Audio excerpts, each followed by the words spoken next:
Tanong namin sa inyo, when you talk about retirement, what comes to your mind?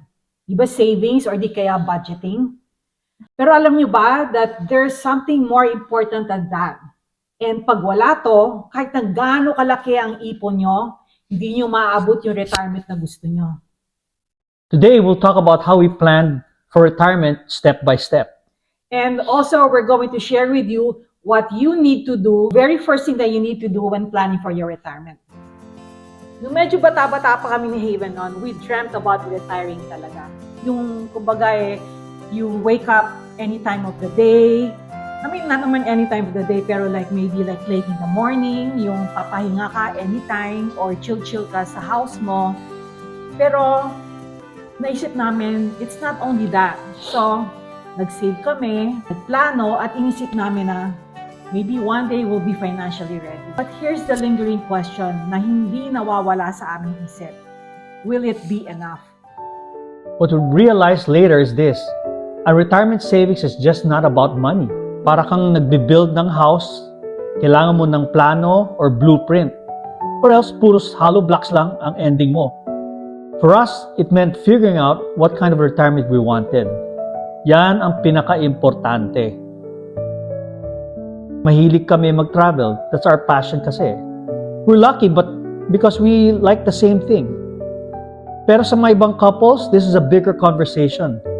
Especially yung mga magkaiba kayo ng idea ng perfect retirement. Oo nga, paano, what if like one likes to travel and the other one just likes to chill out at home, right? Yeah. So mahirap din yun. So kailangan you meet halfway. So kailangan may conversation kayong mag-asawa.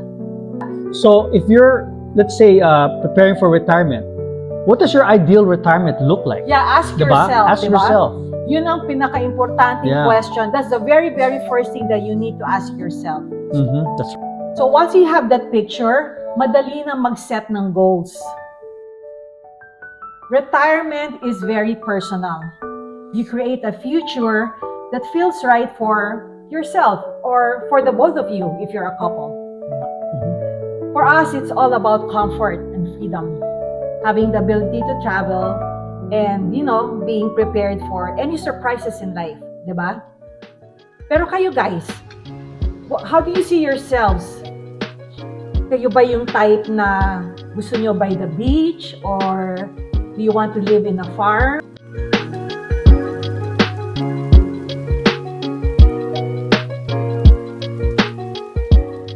O kaya you just want to stay home o kaya binge watching mga Netflix, gano'n, diba? Mga K-drama. Well, to make our travel dreams happen, we had to get into specifics. Magkano ba ang kailangan mag-travel comfortably while still being ready for emergencies? Na-realize namin, wala talagang magic number. It's more about building flexibility. Kaya for us, that meant finding joy in the simple things and letting go of a few luxuries. Yung simpleng life lang ang gusto namin. Pero kasama sa plano, ang pag-travel habang malakas pa kami. Oo, importante yon. At first, we thought retirement prepping was all about big moves. Yung mga investments. Pero, syempre, investments are very important. Kaya, meron din kaming investments. Pero habang tumatagal, we realized that it's the small things that really counts. Diba? It can start from cooking at home instead of like having takeouts. Ano ba ginagawa natin? We bring lunch to work. Diba? Ang laking tipid nun. Tipid yun. And then, o kaya we skip on subscriptions. Tapos, and we even cut back on other expenses like car wash. Sometimes Haven does it already, diba? Tapos yung masakit likod ko. O kaya yung I cut his hair. Oh, yun. Diba ang laki na savings Malaki, for the whole year? Usually $20 yung... Hindi, 30. 30 nga eh. $30. Laking tipid yun. Yeah. Pero ang importante, gusto namin sabihin nyo na, these are not sacrifices. These are intentional choices. Yeah. These choices are empowering steps toward a better life, such as saving money, living simple, or focusing on what truly matters to us. Ito yung it changes the narrative from giving up something to making mindful decisions. Yeah. At the end of the day, retirement is all about freedom. The freedom to live on our terms. Yeah, yung spend wisely and still enjoy things that, we love, the things that we enjoy the most. Yeah. Diba? Well, for now, maybe I might be retiring in 3 years. I'll be 64 by then.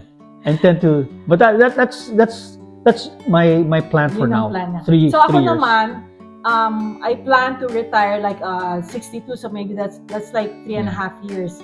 Gusto niya 3 more years para sabay kami, diba? Kasi if he retires right now or next year, wala siyang kasama mag-retire, wala siyang gagawin, diba? Wala siyang kasama. So while we're here, while we're still working, what we're doing is, we still plan smartly and prepare pa rin for our future. So we have 3 more years. 3. Yep. Guys, we'd love to have you guys join us in our journey. If you're curious about saving tips o kaya retirement planning or just follow our journey on our retirement, please subscribe and hit that notification bell so you'll be notified for any new uploads that we have. And also, we're going to be sharing our journey on how we're preparing for our retirement. It's going to include the good, the bad, the mistakes that we did, and hopefully it will, help us both. And also, ikwento nyo naman sa amin where you are right now. Yeah. Diba? We'd love to hear it. We'd love to hear it. Are you planning to retire soon? What have you been doing? And what age do you plan to retire? So, para we can compare notes on our retirement journey. So, thank you very much and hope you got some takeaway. And the most important thing is what? No bashing. Hopefully, meron kayong natutunan and iba ang sabi natin when you're doing your retirement planning, what's the most important thing is know the life you want to have when you retire. Yeah. Diba? Yun ang importante. Importante yun. Okay? So, hope to see you in our next vlog. Thank you so much. Bye.